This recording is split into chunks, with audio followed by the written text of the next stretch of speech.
Okay, before we went any further, I wanted to kind of do a general outline on the materials that have evaluated in our first and second rounds, and then what we're proposing to do for the third round. We have touched on some of these things as we've gone along, so you might already be familiar with some of the names, but I wasn't sure that we would have even said polylactic acid by now in the program, so I wanted to make sure that that we covered some of those things. So I might be able to go pretty quickly through this. As you saw earlier, there were 3 main rounds of development and evaluation. We haven't stuck to those 3 rounds perfectly because we've had some aha moments, and we've gotten products that we hadn't planned for in the beginning, and we're putting them in and we're testing them also. But overall, the first round was the largest, probably the largest amount of work that we have done, the hands-on work. It was, I don't even know how we got it done. It was huge. 30 bioplastics and biocomposites that no one had ever tried before, really, tested at least to the level that we did.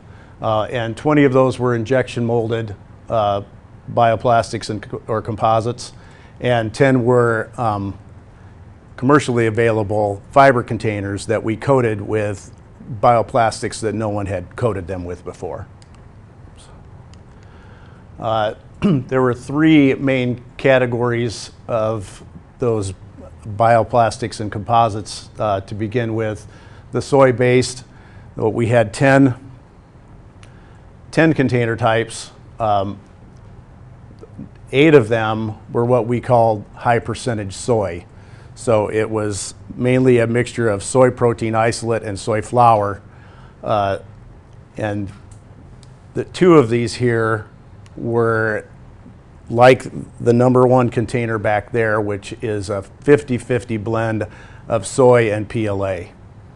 The carbohydrate based, in the first round, they were all either PHA or PLA. We've already gotten to hear those terms so far. So 5 of them were kind of off-the-shelf blends that you could find, at least at the time. Even though the availability of these 4 PHAs, the Mural, may be difficult to find now because of what has happened with metabolics. And then a PLA without any composite material. And then 5 where we blended DDGs, these first 3, in PHA, these 2 here, and DDGs in PLA, and then corn stover in PLA, and nano clay in PLA. Are there any colors added to these materials, or why are they different colors? These are all just the raw color that they would have been. Okay. And I think Barrett may have touched on it. Some of those look pretty earthy. I mean, I would say this looks like a bran muffin or something, But I think, and maybe Shankar will talk more about whether they can receive coloring or not. And in fact, our friends from Laurel Biocomposites had made some, did you say white? Yeah, you can make white, make black, and you can pigment right. A number of different colors. And that was materials that those are one of the aha moment things. They're going to supply PLA with their modified DDGs material, and they've been able to put pigments in there pretty easily. And I think Shankar's probably, you've put all kinds of colors in most of these. Yes. You can color. Right. What we just mentioned, you can color literally whatever. Yep. But all of these so far, these are the natural colors of those containers. Can you tell me what the acronym DDG means? Distillers dry grains with solubles. And it's a co-product of ethanol production. So it's corn, it's parts of the corn grain. So is it a filler? It's a filler in our bioplastics, It would be a fibrous material. I'm not going to steal Shunker's thunder, so he'll tell you exactly what's in DDGs. It's a waste product of the ethanol.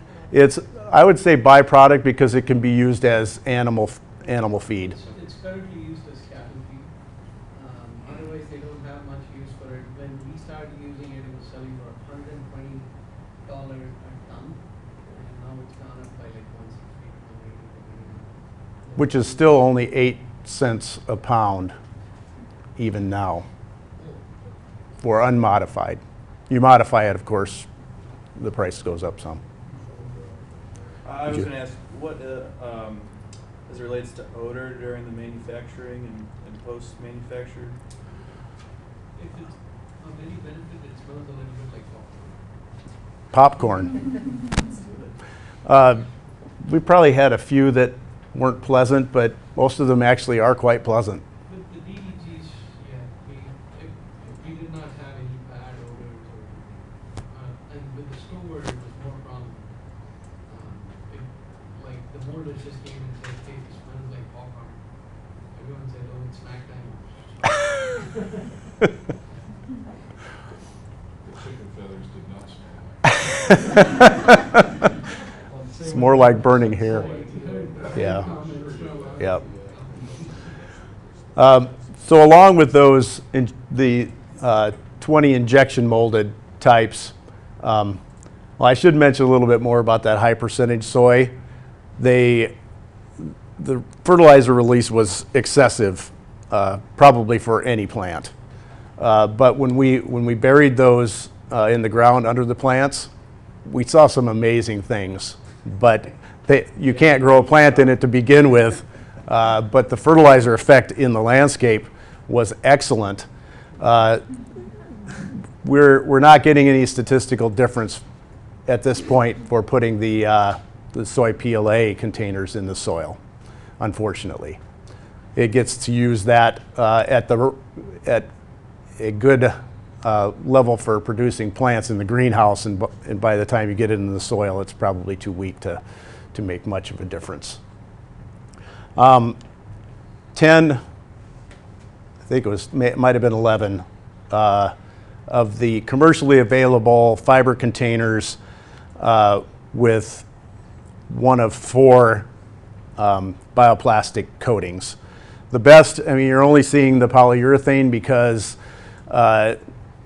when we scored them across all the characteristics, that coating was here and everything else was here.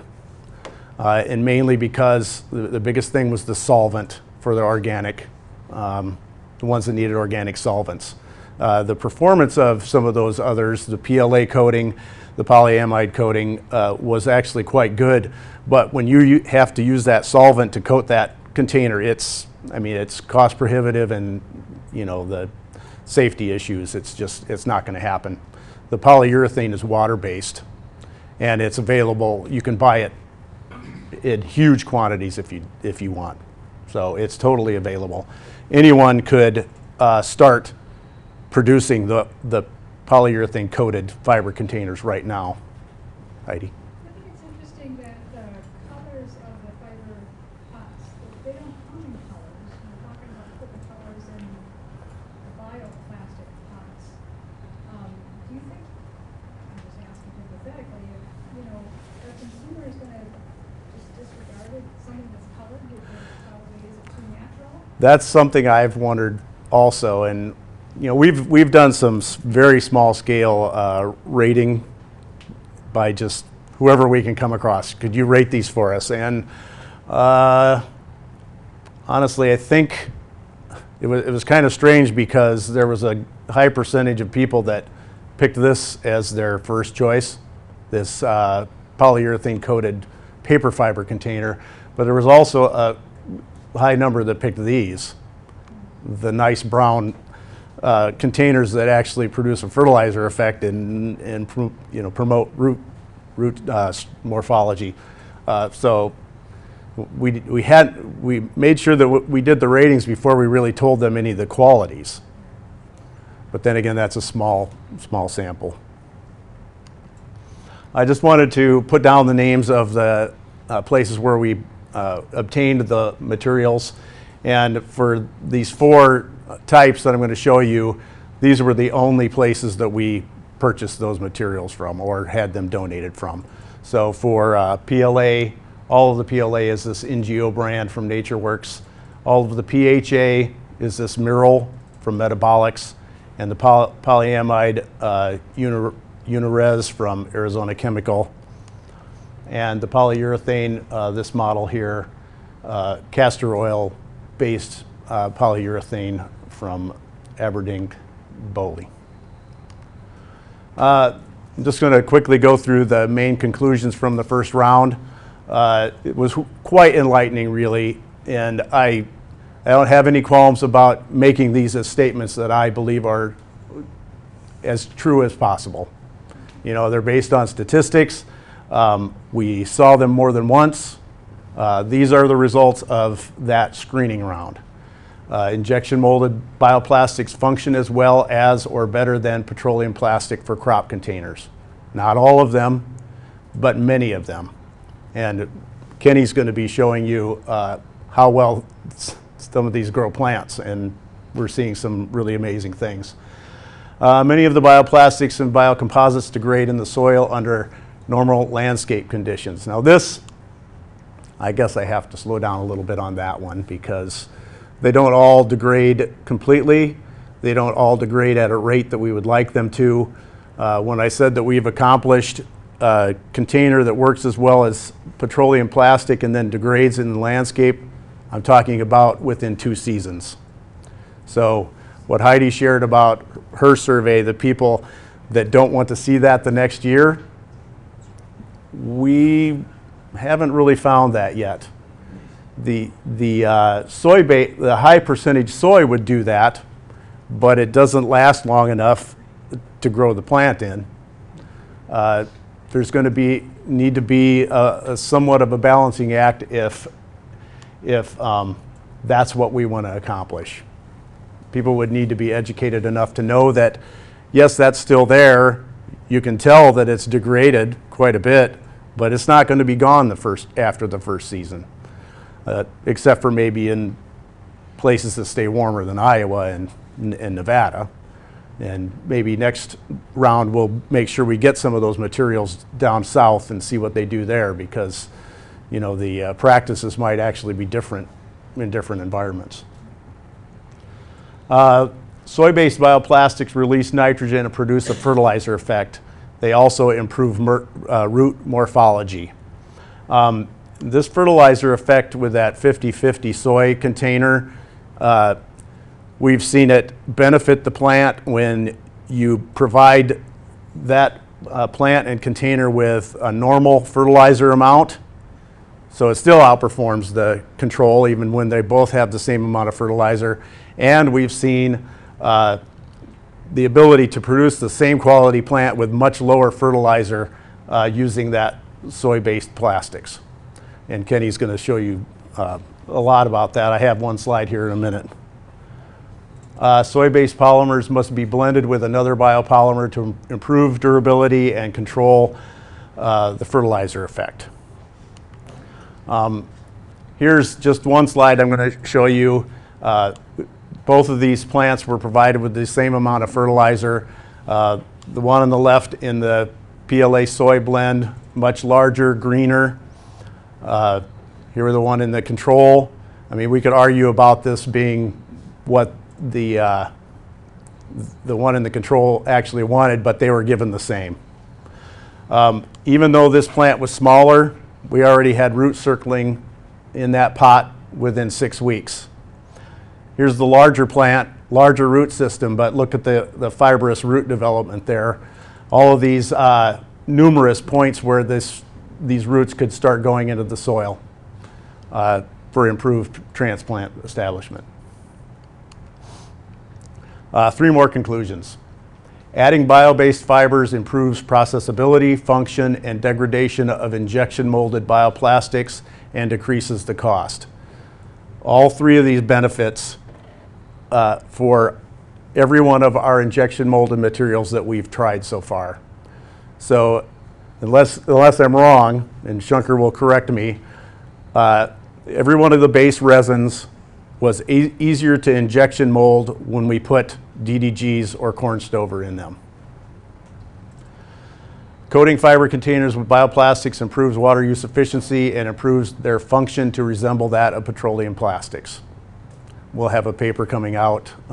Hopefully, we'll be submitting it in a couple months. And bioplastic and biocomposite plant containers should be cost competitive with petroleum plastic containers. Now, if the margin's as small as some of you have mentioned in here, that may or may not be the case. But I'll be showing prices in the costs that we've calculated based on the material only. I have no way of telling how much the processing would cost. And this year, the present round, we're coming to the end of it. You're the first people in the world to hear these results of the second round of evaluations. What should have been 15 types ended up being 19 types. And we did it in both the 4.5 inch and the gallon. I apologize, but we have a lot more results from the greenhouse trials in the smaller pots. Hopefully we can make applications from those results that would help with the, determine things for the gallon size. Here are the materials in the second round, and you have that in your handout, so I'm not going to say anything more about it. Just that, kind of like what David said, we had fewer in the gallon. We made certain that we had containers that were or materials that were more durable, because we knew that they would need to last longer. But a few of them at least didn't, because of the way our mold was working, we actually didn't get to make a few in the gallon size that we wanted to. And the things that we evaluated in both the first and second round, we did material characterization, processability evaluations as they were making the materials, like extruding them and injection molding them, greenhouse and nursery trials, landscape evaluations to see the transplant establishment with the container on, the container removed and discarded, and the container removed, crushed, and put beneath the plant when it's installed. And evaluations of biodegradation in soil. We're also putting them in those three categories based on the overall performance of the prototype containers, and I'll be showing you those in the final presentation.